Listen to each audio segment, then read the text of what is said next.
All right. We are back for part four of the life of Saint Anthony the Great. And I just got done having a wonderful afternoon dinner with the wife early in the afternoon on Sunday. And we're just kind of hanging out.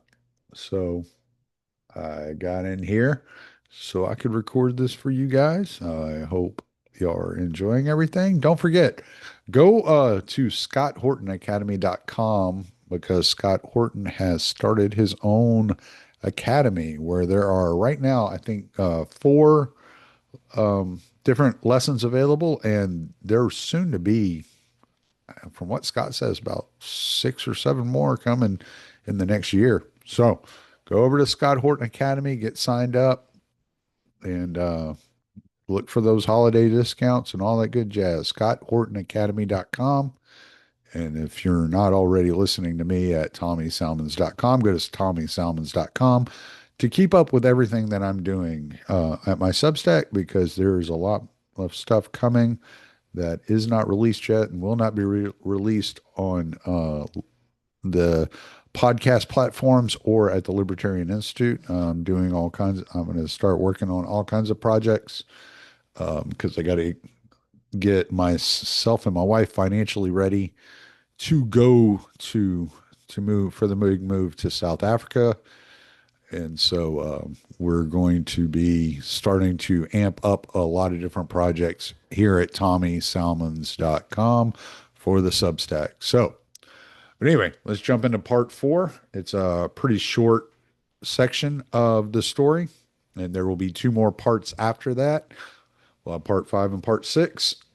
So, but when he saw himself beset by many and not allowed to withdraw himself according to his intent as he wished, fearing that either he should be puffed up because of the signs which the Lord wrought by him, or that some other should think of him above what he ought to think, he considered and set off to go into the upper Thebad among those to whom he was unknown.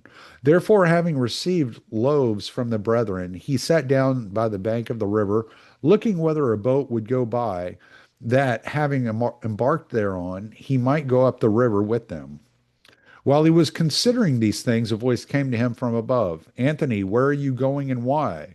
He was in no way disturbed, but as he had been accustomed to be called often thus, gave ear to it and answered, saying, Since the crowds don't permit me to be still, I want to go into the upper Thebaid because of the many hindrances that come upon me here, and especially because they demand of me things beyond my power. But the voice said unto him, Even if you go into the Thebaid, or even if, as you have in mind, you go down to the pasture lands, you will have to endure more, in fact, twice as much toil. But if you wish really to have Hezekiah, depart now into the inner desert. Anthony asked, Who will show me the way, since I do not know it? Immediately the voice pointed out to him Saracens about to go that way. So Anthony approached and drew near them and asked that he might go with them into the desert. And they, as though they had been commanded by providence, received him willingly. Having journeyed with them 3 days and 3 nights, he came to a very lofty mountain. And at the foot of the mountain ran a clear spring, whose waters were sweet and very cold. Outside there was a plain and a few wild date palm trees. Anthony then, moved by God, as it were, loved the place, for this was the spot which he who had spoken with him by the banks of the river had pointed out. So having first received loaves from his fellow travelers, he abode in the mountain alone, no one else being with him. And recognizing it as his own home, he remained in that place. The Saracens, having seen the earnestness of Anthony, purposely used to journey that way, and joyfully brought him loaves, while now and then the palm trees also offered him a little frugal consolation. Later, when the brethren learned of the place, they would take care to send him bread, like children mindful of their father. But when Anthony saw that the bread was the cause of trouble and hardships to some of them, to spare the monks this, he resolved to ask some of those who came to bring him a spade, an axe, and a little corn. And when these were brought, he went over the land round the mountain, and having found a small plot of suitable ground, tilled it, and having a plentiful supply of water for watering, he sowed. He did this every year and got his bread from it, rejoicing that thus he would be troublesome to no one and keep himself from being a burden to anybody. Later, seeing that people were coming, he again cultivated a few vegetables, that he who came to him might have some slight solace after the labor of that hard journey. At first, however, the wild beasts in the desert, coming because of the water, often injured his seeds in husbandry. But he, gently taking hold of one of them, said to them all, "Why do you hurt me when I hurt none of you? Depart, and in the name of the Lord do not come near this spot." And from that time forward, as though fearful of his command, they no longer came near the place. So he was alone in the inner mountain, spending his time in prayer and ascetical discipline. And the brethren who served him asked that they might come every month and bring him olives, legumes, and oil, for by now he was an old man. There he passed his life and endured such great wrestlings, not against flesh and blood, as it is written, but against opposing demons, as we learn from those who visited him.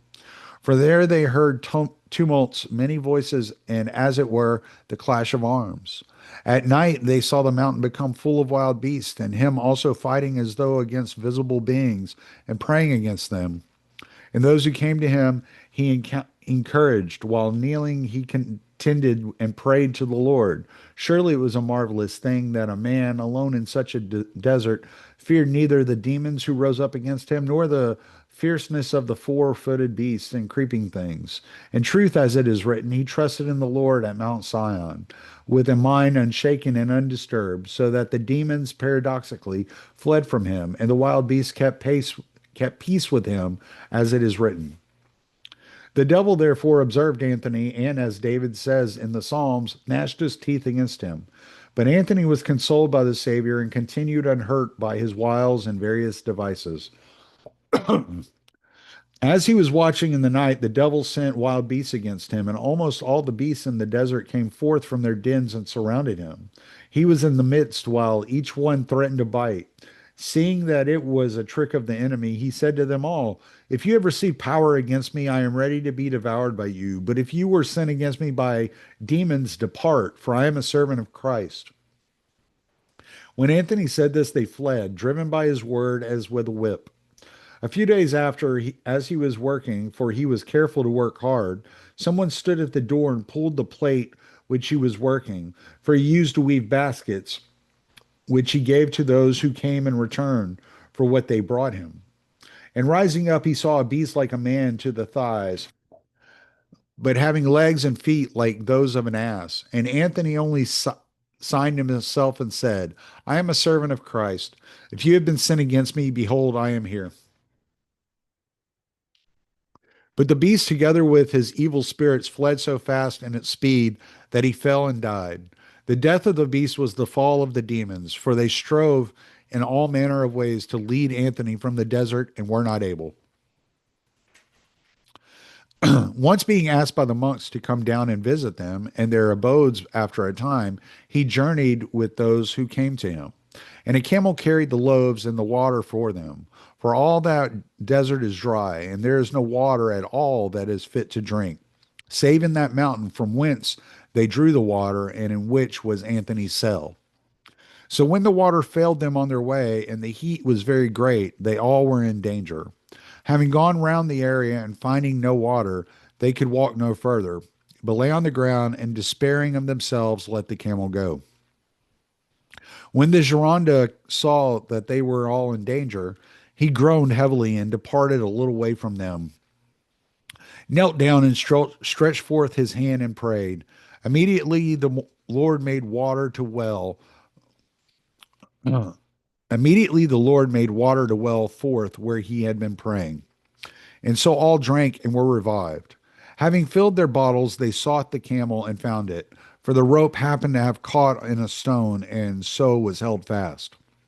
Having led it and watered it, they placed the bottles on its back and finished their journey in safety. When he came to the outer cells, all greeted him, looking on him as a father. And he too, as though bringing supplies from the mountain, refreshed them with his words and gave them a share of spiritual profit. Again, there was joy in the mountains, zeal for improvement, and consolation through their mutual faith. Anthony also rejoiced when he beheld the earnestness of the monks, and that his sister, grown old in virginity, also was the leader of the other virgins. So after some days, he went in again to the mountains.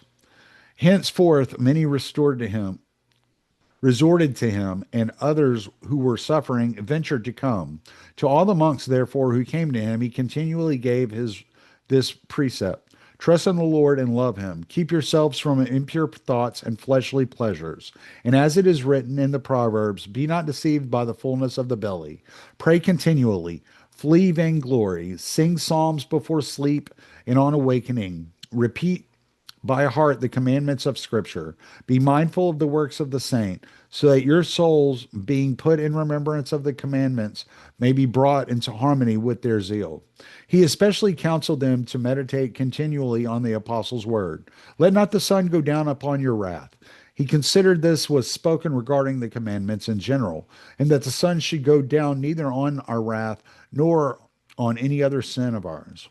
For it is good and needful that neither the sun should condemn us for an evil by day, nor the moon for a sin by night, or even for an evil thought, that this state may be preserved in us. It is good to hear the apostles and keep his words. For he says, try your own selves and prove your own selves. Daily, therefore, let each one take from himself the record of his actions, both by day and night. If he has sinned, let him cease from it. If he has not, let him be not be boastful. Rather, let him abide in that which is good, without being negligent, nor condemning his neighbors, nor justifying himself, until the Lord come, who searcheth out hidden things. As saith the blessed apostle Paul, for often unawares we do things that we know not of, but the Lord sees all things. Therefore, committing the judgment to him, let us have sympathy one with another. Let us bear each other's burdens, but let us examine our own selves and hasten to fill up that in which we are lacking. As a safeguard against sin, let the following be observed. Let us each one note and write down our actions and the impulses of our soul, as though we were going to relate them to each other. And be assured that if we are utterly ashamed to have them known, we shall abstain from sin and harbor no base thoughts in our noose. For who wishes to be seen while sinning? Or who will not rather lie after the commission of a sin, through the wish to escape notice? So then, as we would not commit carnal sin while we are looking at one another, so if we record our thoughts as though about to tell them to one another, we shall the more easily keep ourselves free from the vile thoughts through shame, lest they should be known. Therefore, let that which is written be to us in place of the eyes of our fellow hermits, that blushing as much to write as if we had been caught, we may never think of what is unseemly. Thus, fashioning ourselves, we shall be able to keep the body in subjection to please the Lord and to trample on the devices of the enemy. This was the advice he gave to those who came to him. With those who suffered, he sympathized and prayed, and often the Lord heard him on behalf of many. Yet he did not boast when he was heard, nor did he murmur if he were not. But always he gave the Lord thanks and called upon the sufferer to be patient, and to know that healing belonged neither to him nor to man at all, but only to the Lord, who does good when and to whom he will. The sufferers, therefore, used to receive the words of the Gironda as though they were a cure, learning not to be downhearted, but rather to be long suffering. And those who were healed were taught not to give thanks to Anthony, but to God alone. Okay, as I said, pretty short one, about 7 pages. That's good. I was already stumbling over my words there towards the end. So, y'all have a great week. I hope y'all had a happy Thanksgiving, and we'll be releasing another podcast coming this week. And look forward to Saint Anthony, the life of Saint Anthony the Great, Part 5 next Sunday. So, have a good one.